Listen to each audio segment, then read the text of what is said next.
And some of the men taking the stage during the convention are Donald Trump's former Republican candidate rivals. And in the past, they had some harsh words for the man who now leads their party.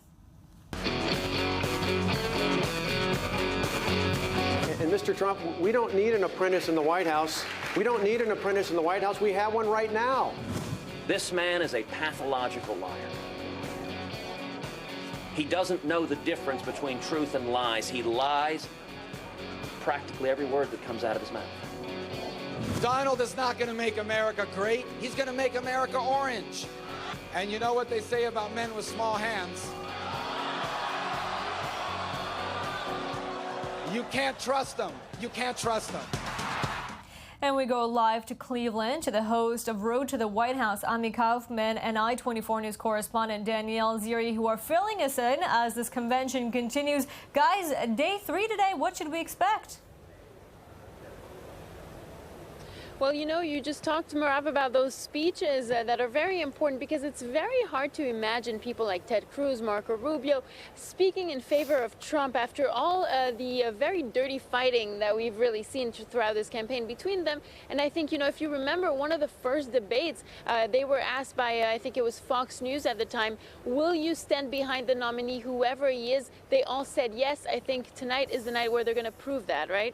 Yeah, look, Ted Cruz has two ways to go, basically. He can either give them and Donald Trump the full endorsement, go all the way, or he can take the easy way out and just say that I was here at the convention when the Trump campaign wanted me, and I'll do the usual Hillary Clinton and Democratic Party bashing.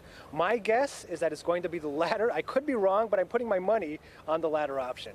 Yeah, maybe easier to bash the common enemy rather than praise a candidate that they're not very happy with in the GOP. The other thing, Merav, that really stole the show for the past 3 days is the scandal with Melania Trump's plagiarism of Michelle Obama's speech. And we just got a word just a couple of hours ago that the Trump campaign released a statement signed by a writer on the Trump organization, taking the blame for plagiarizing Michelle Obama's speech and apologizing for it.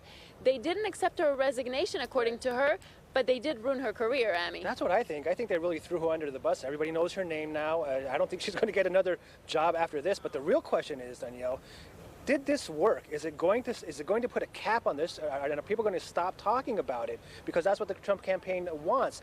I don't think it's going to work for at least today. I think for today, everybody's going to keep talking about it. Probably tomorrow as well, until Donald Trump gets on stage to kind of like steal the show and steal that thunder. I mean, it was a very, very unusual statement, and my guess, just like Ami, is that it's only going to make people talk about it more. Merav, back to you in the studio. Ami and Danielle keeping us updated throughout this week. Thank you very much.